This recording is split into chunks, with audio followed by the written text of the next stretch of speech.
জি সম্মানিত দেশবাসী, আপনারা জানেন আমাদের হাদি ভাই আমাদেরকে রাস্তা দেখিয়েছে, যেটা 5ই আগস্ট করা দরকার ছিল আমরা পারি নাই, আজকে সেটা করেছি হাদি ভাইয়ের উসিলায়।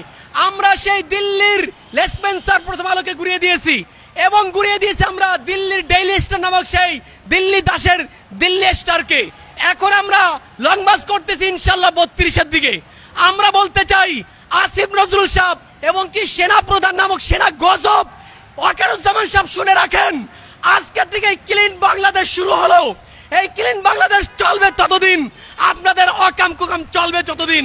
আমরা জানি গতকালকেও নিউজ আসছে বাংলাদেশে সেই বাংলাদেশ বিরোধী চক্রান্ত যারা ছিল সেই লীগদেরকে 43,000 ধরেছেন, কিন্তু 43,000-এর ভিতরে 32,000-এর জামিন হয়ে গেছে, অথচ যারা মামলা করেছে তারা জানেই না। আমরা বলতে চাই এক হাদি লুকান্তরে লক্ষ হাদি ঘরে ঘরে। আজকে দেখো বাংলাদেশ, দেখো বিশ্ব, তাকিয়ে দেখো, রাত্র এখন 2টা-3টা বাজে, কিন্তু হাদিরা জেগে আছে, ঘুমায় নাই। এক হাদি ঘুমে আছে, লক্ষ হাদি জেগে আছে ইনশাল্লাহ। অনেক আল্লাহু আকবার। অনেক ভাই, অনেক সাংবাদিক ভাই প্রশ্ন করেছে যে আপনারা কেন এই যে প্রথম আলো একটি সংবাদ মাধ্যম, এটা কি মুক্ত সংবাদ মাধ্যমের উপর আক্রমণ কিনা? আমরা বলতে চাই এই যে ভাই 21শে টেলিভিশন, এখানেই তাদের প্রধান কার্যালয়। যদি 21শে টেলিভিশনে কি আক্রমণ করতে যেত আমরা ফিরাইতাম, কারণ এই 21শে টিভি আমাদের, মাই টিভি আমাদের, যমুনা টিভি আমাদের, এগুলো বাংলাদেশের। কিন্তু প্রথম আলো বাংলাদেশের নয়, এটা দিল্লির, ঠিক কিনা বলেন? এই দিল্লির দাসত্বকে আমরা ঘুরিয়ে দিতে চাই। বাংলাদেশের ইঞ্চি ইঞ্চি মাটি থেকে দিল্লির দাসত্বকে চিরদিনের জন্য ঘুরিয়ে দেওয়া হবে। যে স্পন্সর করবে, আমরা বলতে চাই আসিফ নজরুল সাহেব এবং ওয়াকারুজ্জামান সাহেব 5ই আগস্টের পরে বাংলাদেশকে কলঙ্কিত করেছেন আপনারা দুজনে। যদি আপনারা চাইতেন বাংলাদেশ এই 16 মাসে ইটালি হয়ে যেত, কিন্তু আপনারা চান নাই। আমরা দেখতে পাচ্ছি আওয়ামী লীগের সর্বশেষ 5 বছরে যা দুর্নীতি হয়েছে, আপনাদের 16 মাসে তার চেয়ে বেশি হয়েছে। যদি আপনারা দুর্নীতি থামাইতে চাইতেন, যদি আপনারা সেই যেই চোরগুলো পালিয়েছে তাদের সম্পত্তি, রাষ্ট্রের সম্পত্তি বাজেয়াপ্ত করলে বাংলাদেশ 5 বছর চলতে পারত, কিন্তু আপনারা সেগুলো তো বাজেয়াপ্ত করেনই নাই। বরঞ্চ এই আসিফ নজরুল চোরের বাচ্চা চোর, ওরা তাদের থেকে টাকা নিয়ে তারপরে মুক্তি দিয়েছে। আমরা বলতে চাই আমরাই হাদি। একজন প্রশ্ন করেছে হাদির সন্তানের কি হবে? আমরা বলতে চাই আমরা প্রত্যেকজন হাদির সন্তানের জিম্মাদারি। যদি এই রাষ্ট্র দায়িত্ব না নেয়, যদি কেউ না নেয়, আমার 4 জন সন্তান, হাদির সন্তানের জিম্মাদারি আমি নেব ইনশাআল্লাহ। সকলকে সাক্ষী রেখে বলতেছি, যতদিন বেঁচে থাকবে যদি দায়িত্ব আমার উপরে আসে, আমি তার দায়িত্ব নেব ইনশাআল্লাহ। আমরা বলতে চাই এটা বাংলাদেশ, এখানে ইন্ডিয়ার দাসত্ব শেষ হয়েছে তো হয়েছে, আর ফিরে আসতে আমরা দেব না ইনশাআল্লাহ। এক হাদি আমাদেরকে দেখিয়ে গিয়েছে কিভাবে জীবন দিতে হয় মাতৃভূমির জন্য। হাদি কোনো দলের ব্যক্তিত্ব না, হাদি ছিল দেশ ও রাষ্ট্রের সম্পদ। অতএব আমরা প্রত্যেকজনে হাদি, প্রত্যেকজনে দেশ ও রাষ্ট্রের সম্পদ হিসাবে কাজ করবো ইনশাআল্লাহ। এবং আমরা ধন্যবাদ দিতে চাই আমাদের পিনাকি ভট্টাচার্য ভাই এবং ইলিয়াস হোসেন ভাই এবং কনক সরার ভাইকে স্যালুট, আপনাদেরকে স্যালুট। আপনারা এই জাতির সম্পদ এবং আপনাদের জিন্দাবাদ। আর আসিফ নজরুল ওয়াকারুজ্জামান মুর্দাবাদ, ইনকিলাব জিন্দাবাদ।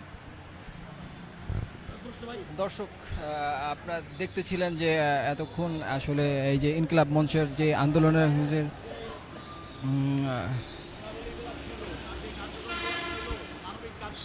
মানুষের জন্য তিনি যে কাজগুলো করতো, এগুলোকে আপনারা বুকে লালন করে সামনের দিনগুলোতে কিভাবে সাধারণ মানুষের কাছে সেই কাজগুলো পৌঁছে দিবেন, আপনাদের ভূমিকাটা সেক্ষেত্রে কি থাকবে? আজকে তো প্রতিবাদ জানাচ্ছেন, কিন্তু তার প্রতিবাদের ধরনেই আপনারা লালন করে তার মতো করে সঠিকভাবে প্রতিবাদ করে কিভাবে বিজয় ছিনিয়ে আনতে হয়, সেই বিষয়টা সাধারণ তরুণ প্রজন্ম যারা উঠে আসছে তাদের মাঝে কিভাবে ছড়িয়ে দেবেন, ওই বিষয়টা। হাদি ভাই একটা কথা বারবার বলতেন, আপনারা জানেন সংবাদ মাধ্যমে সে একটা কথা বলতেন, ভাইরাল কথা, সেটা হলো যে আমি হাদি যদি চলেও যাই এই পাশের হাদিরা দাঁড়িয়ে যাবে।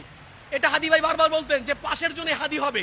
কিন্তু একটা কথা বলছেন হাদি ভাই যে আমার হাদিকে যদি গুলি করা হয় মরে যাব, শহীদ মৃত্যু আমি তামান্না করি, আশা করি, কিন্তু আমি এটা আশা করি যাতে করে আমাকে যে হত্যা করবে তার যেন বিচার হয়। যদি তার বিচার না হয় তাহলে হাদিরা হারিয়ে যাবে, তো হারিয়ে যাবে, আর আসবে না। আমরা শুধু সেই হাদির হত্যাকারীর বিচার চাই এবং ইন্ডিয়ান লেসপেন্সারকে দূর করতে চাই। আর হাদির সেই অস্তিত্বকে, হাদির সেই চিন্তা ভাবনা, সুদূর প্রসারী চিন্তা ভাবনাকে লালন করে আগাতে চাই ইনশাল্লাহ প্রিয় ভাই। আচ্ছা, ওসমান হাদির খুনিরা পলাতক, হাসিনা কিন্তু ভারতে আসে, তাই কিন্তু বাংলাদেশে পাঠায়নি। ওসমান হাদির খুনিরা ভারতে পালিয়ে গেছে, আমরা শুনতে পাচ্ছি। তাদেরকে যদি ভারত না পাঠায়, সেক্ষেত্রে আপনাদের কর্মসূচি সেই ক্ষেত্রে আমাদের কর্মসূচি স্পষ্ট। আমরা আজকে ইন্ডিয়ান মূল লেসপেন্সার যে প্রথম আলো ঘুরিয়ে দিয়েছে আপনারা দেখেছেন, এখানে সেনাবাহিনী আসছে, ফিরাতে পারেনি। আমরা বলেছি যদি এখানে কেউ হস্তক্ষেপ করে তাকে ওখানে আগুনে নিক্ষেপ করবো আমরা। এটা আমাদের স্পষ্ট বক্তব্য ছিল। সেনাবাহিনী আসছে কিন্তু ফিরায় নাই, ওনারা উপভোগ করেছে। সিলেট সেনাবাহিনীর সদস্যদেরকে, সেনা প্রধানকে নয়। আরেকটা বিষয়, আমরা শাহবাগে দেখতে পেয়েছিলাম দুটো অ্যাম্বুলেন্স আটকানো হয়েছিল। পরবর্তীতে কয়েকজন শিক্ষার্থী গিয়ে প্রায় 4-5 মিনিট পরে অ্যাম্বুলেন্সগুলোকে ছেড়ে দিয়েছে।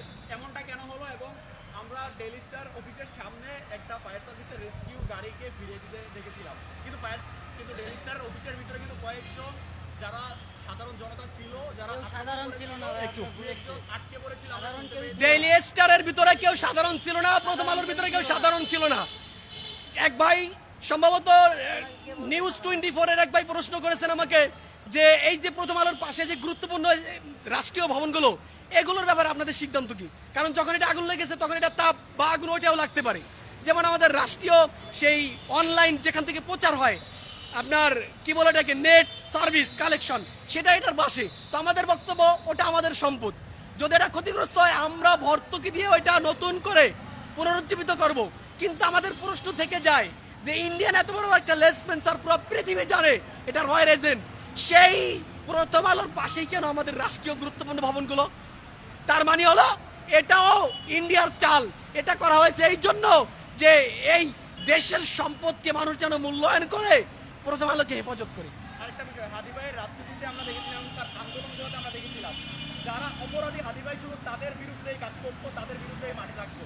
কিন্তু যারা অপরাধী না, তাদের যেন কোনো ক্ষতি না হয় সে বিষয়ে হাদি ভাই সর্বোচ্চ চেষ্টা করে দেখতো এবং সর্বোচ্চ দিয়ে চেষ্টা করতো তাদেরকে যেন সর্বোচ্চ সুবিধা দেওয়া যায়, তাদের যেন কিন্তু মাত্র আজ না লাগে, যারা অপরাধী না, অপরাধীদেরকে শাস্তি দেওয়ার বেলায়। কিন্তু আজকে আমরা যখন ডেইলি স্টার অফিস, প্রথম আলো অফিস বাংলাদেশের সময় দেখলাম, ডেইলি স্টার অফিসের পাশে কয়েকটা কোচিং সেন্টারের হোস্টেল ছিল, সেই হোস্টেলের শিক্ষার্থীরা কিন্তু আগুনের কারণে তাদের সামনে এডমিশন পরীক্ষা, কালকেও একটি বিশ্ববিদ্যালয়ে এডমিশন পরীক্ষা আছে আগামীকাল শনিবারে।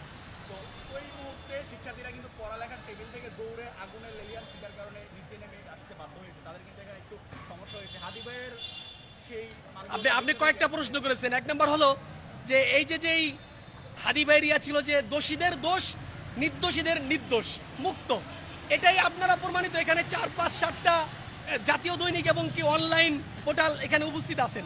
আপনারা তো নিউজ করেন তাই না? প্রথম আলো নিউজ করে, এখানে কিন্তু প্রথম আলো নাই। তার মানে প্রথম আলো দোষী আর আপনারা নির্দোষ, এটাই চূড়ান্ত।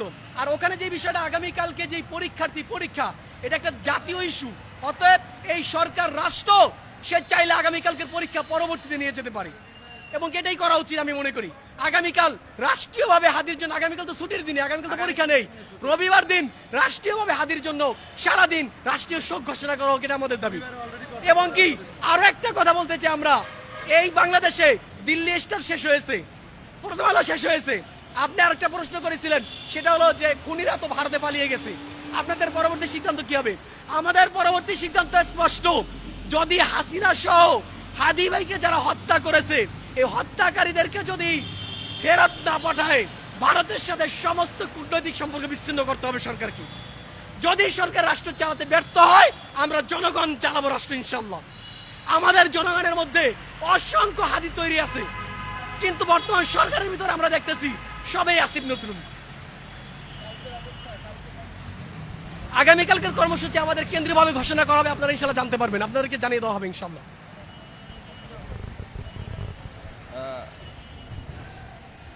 দর্শক, আপনারা এতক্ষণ দেখছিলেন যে আসলে এখানে যেই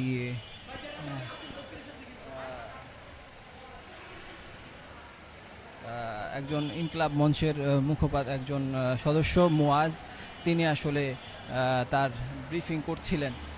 এই মুহূর্তে আমরা আসলে দেখলাম যে এখান থেকে যারা রয়েছে তারা আসলে 32 ধানমন্ডি 32 নাম্বারের দিকে গিয়েছে। এবং এখন আমরা আসলে যেটি দেখব সেটি হচ্ছে যে প্রথম আলোর সামনে ফায়ার সার্ভিস আসলেই আসতে পেরেছে কিনা সে বিষয়টি আসলে লক্ষণীয়।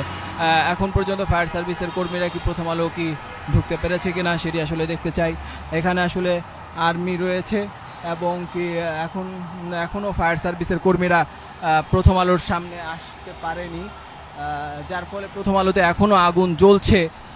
তবে আমার কাছে মনে হচ্ছে যে এতে কিছুক্ষণের মধ্যে ফায়ার সার্ভিসের কর্মীরা এখানে অবস্থান করবেন এবং প্রথম আলোতে যে আগুন লেগেছে সেটি আসলে পরিষ্কার করবে, সেটি আসলে নিভানোর চেষ্টা করবেন এবং ফায়ার